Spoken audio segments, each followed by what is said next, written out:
Wife has been using her annual girls' trip as an annual hall pass part 3. Well, she left this morning for her girls' trip.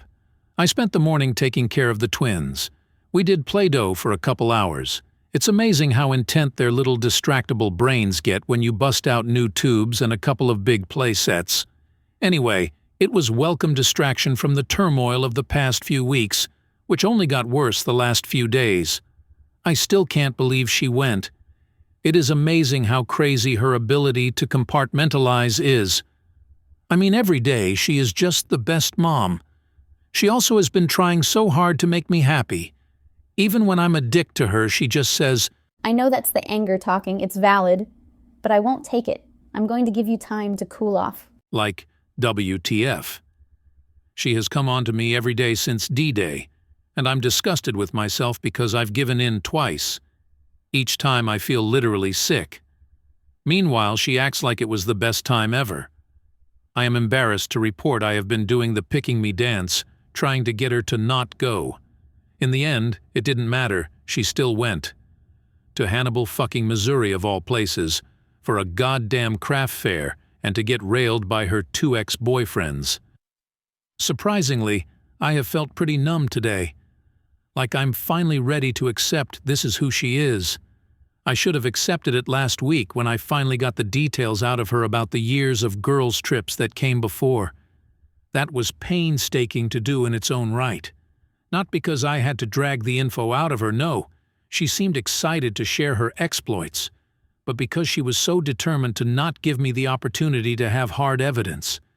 This woman had me put my phone in the car, then have this conversation in the shower. Like, who even thinks of that? She started off by asking if I remember when her and Scarlett went to Santa Claus in? I said, yeah, we had only been dating like 2 months. She said, Right. Nothing happened that time, or 5 years ago when I was 6 months pregnant with the twins. But every other time I have been with at least one other guy. At least? I inquired. She said, Yes, at least. The first few years I didn't have a plan other than picking up a guy and bringing him back to the hotel. If he was a lame duck, I'd pick up someone else the next day. If he was good, I would keep him for the weekend. For some reason, this was actually worse than it being a full-blown affair. The idea that she was just picking up random dudes made my skin crawl. When I asked if she used protection, she said, Sometimes. While disgusted, I pressed on and asked why she started cheating in the first place. She said, You remember we were having some serious issues just after our first year together. I had the trip coming up and was venting to Scarlett about it. She was having some problems with Sam, her then BF, now husband, and said we should cheat on you guys. At first I was appalled, but then she told me about how her mom has cheated on her dad forever. He just takes it, turns a blind eye. She used to get so mad at her mom, but told me one day something happened. When she was 16, Scarlett got sick at school and was sent home. She drove herself home and quietly came inside, only to catch her mom in the act. Upset and crying, she asked her mom why. Her mom told her because it makes her better. Having this over her dad lets her handle all the things that she doesn't like in her life, makes her a better mom and wife, and makes her feel alive. At first, Gwen was skeptical of this whole thing and told her she didn't promise she would do it. Gwen did admit, though, the idea excited her. It wasn't until the first night that she realized Scarlett had invited a classmate to meet her at the hotel. She was going to be joining him in his room. At that point, Gwen said she had some serious FOMO, and while they were out at a local college bar, she picked up a guy. Apparently, she picked right and kept him on retainer for the rest of the weekend. This is when Gwen went into a whole monologue reminding me about how she is all year long, but especially after she returns from the girls' trip. It's not untrue. She has always been super attentive and sexual for weeks after. That starts the second she gets back each year. It's crazy to think how much I used to look forward to her going, knowing that she always came back with her battery charged. Now knowing how she's charging it has me absolutely disgusted. I asked, So how did we get to you having an affair with your HS boyfriend? She said, It's not an affair. We fuck one weekend a year and message a little bit leading up. That doesn't make it an affair. But to answer your question, after the first couple years of random guys worked out, The next 2 years didn't, so I decided to do what Scarlett does and invite someone. The first time was a client, and it went great.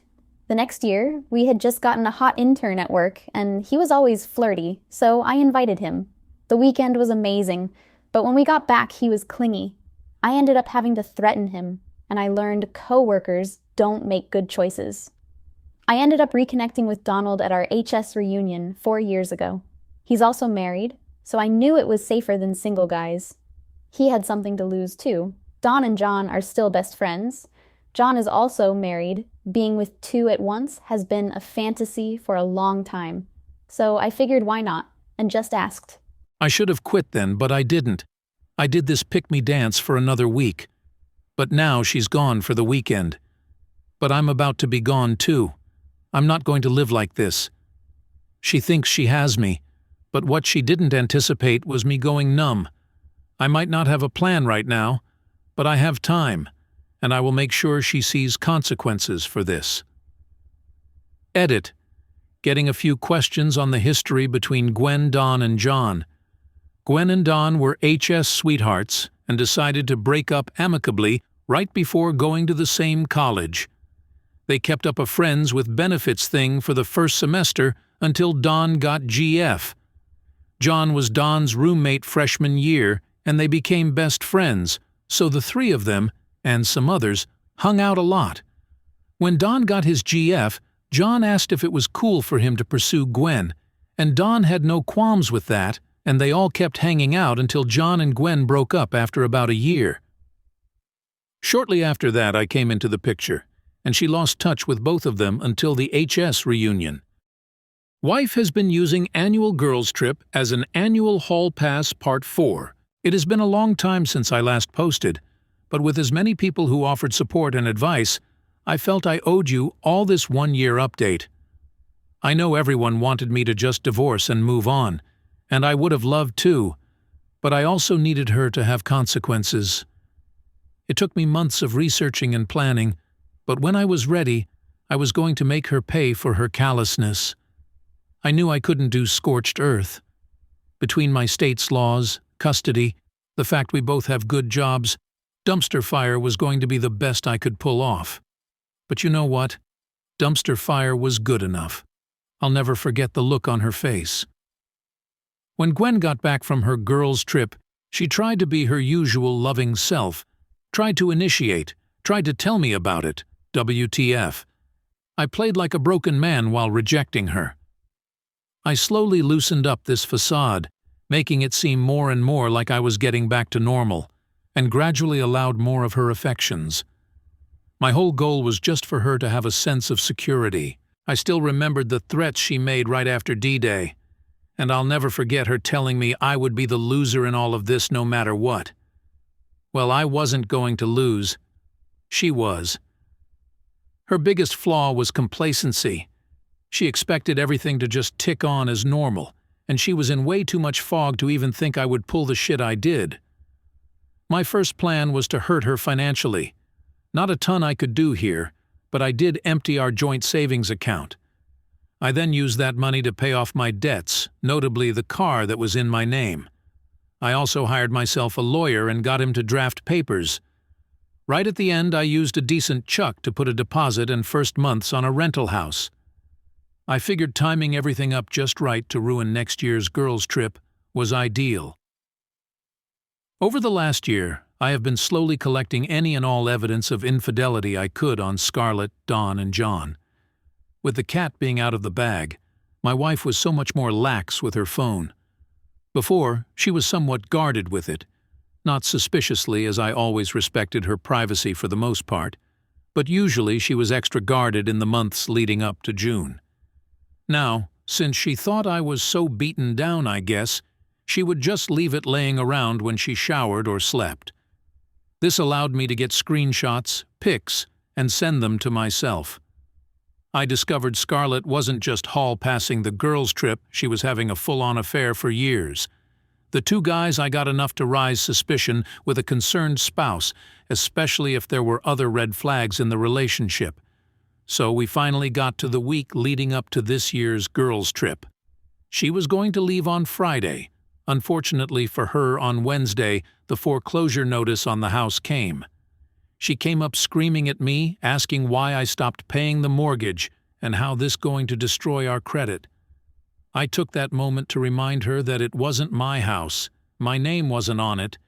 She should remember she's the one that pointed that out last year. Needless to say, she was extremely pissed. She was raving. She was extra pissed when she went to check the savings and found out it was empty. For a few moments there, she thought she was going to hit me. She probably would have had I not been filming this whole fiasco as it went down. The best part was she had to call her parents to cover the cost of stopping the foreclosure, which I found hilarious. She put her dad on speaker, who began ripping into me, talking about his name is still on it, and finally yelled, "Why the fuck would you do this?" I simply replied, "Because your daughter likes to fuck other guys." She screamed at me. "You are such a fucking asshole." She turned at that point and went out of the room to deny what I just said, which couldn't have been more convenient. I took the chaos as my cue to send the infidelity evidence I had collected to the other spouses. Feeling content in my efforts so far, I went ahead and scooped the twins up and headed for my mother's house. We had a nice time. Gwen was blowing my phone up about the house. It was unfortunate she figured out I had stopped paying on her car too. It likely would have gotten repoed any day. The craziest part was she just could not fathom why I would do this. Kept asking me, wasn't she good enough? How could I do this? Why am I being so cruel? When I finally responded, it was because I came to realize just how far gone she was. She was literally the definition believing your own bullshit. I told her, "You cheat on me every year, you were going to do it again. Why would I stay with you? Why would I help you or support you? You have lost your goddamn mind." She fired back in all caps, "I do that for us." I finally had my clear admission of cheating. I turned my phone off for the rest of the night. I returned home after work the next day. She confronted me right at the door. I apparently ruined Scarlett's marriage. Samuel had left and told her he wanted a divorce. I guess she is especially fucked because they had a prenup. Don't really know the details on that. Gwen had also gotten an angry and threatening call from Don's wife, so I guess everyone got my emails. Well, not totally sure. No word from John yet. She clearly wanted to fight with me when I got there, but I wasn't having it. I've had a year to process the loss of this marriage. I'm done.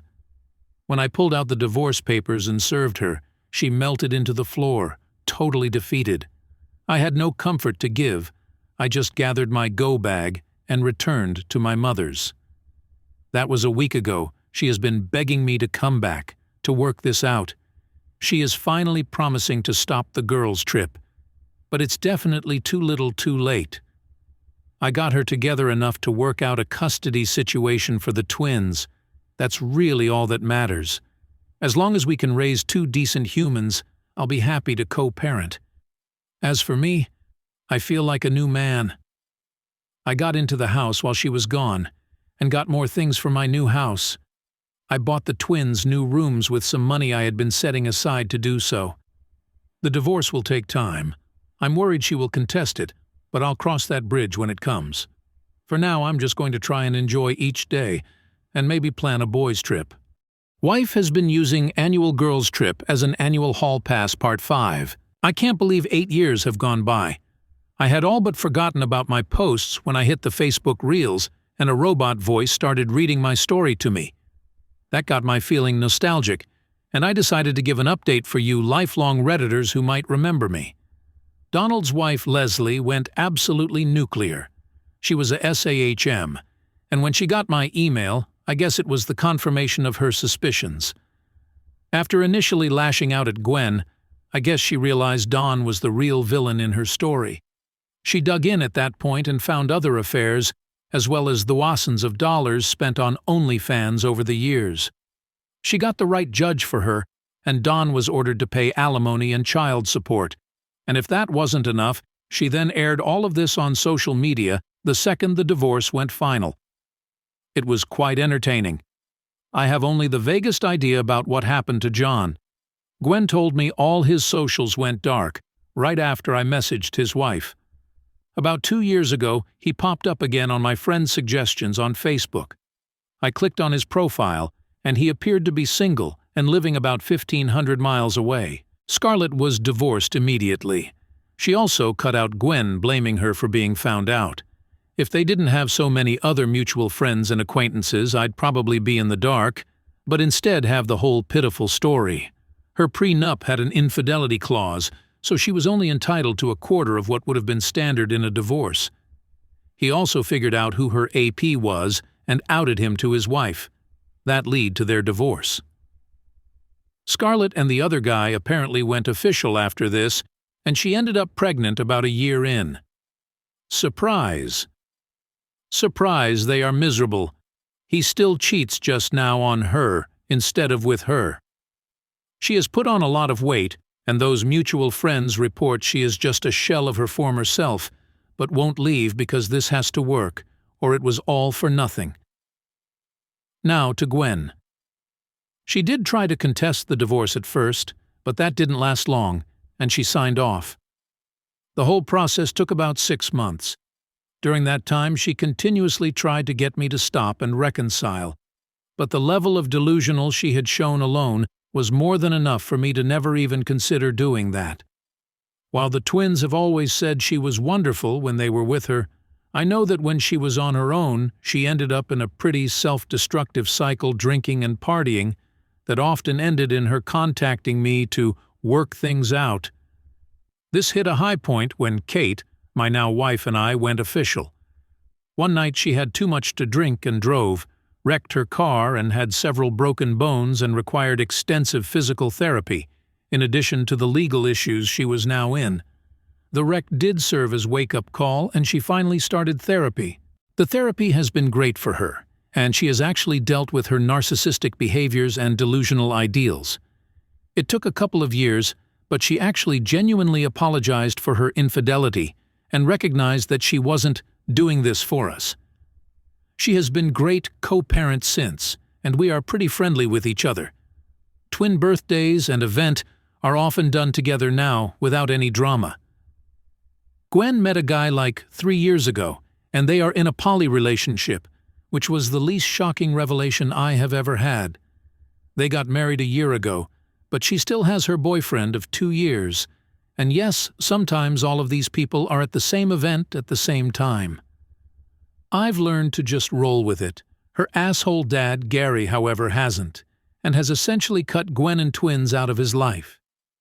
My former mill wasn't having it and divorced the old bastard. He is now an angry, bitter, lonely old drunk. As for me, I'm doing great. Once the divorce went final, I had every intention of man-whoring myself across the whole city. I got the apps and matched quickly with a few women. I went out with Kate, now 37F, who was in a similar recent divorced situation and was looking to just enjoy some freedom. First date went great. She stayed the night at my place. Then we ended up spending the next day together. Then kept messaging through the week. She canceled a date with someone else so we could spend the next weekend together. I ended some conversations with the other women I'd matched with. Then we both dropped the apps. Next thing we knew, we have been in a relationship for almost 8 years, married for 6 of those with a 3-year-old daughter. So while our plans of playing the field didn't pan out, things still turned out pretty well. Don't know that I'll ever update again. Thanks once more to all those who read my story, offered advice and well wishes. Who would have ever thought that simply checking a bank account could cause at least 6 divorces, a poly relationship, and me being a 42-year-old toddler dad, but I guess that's life for you.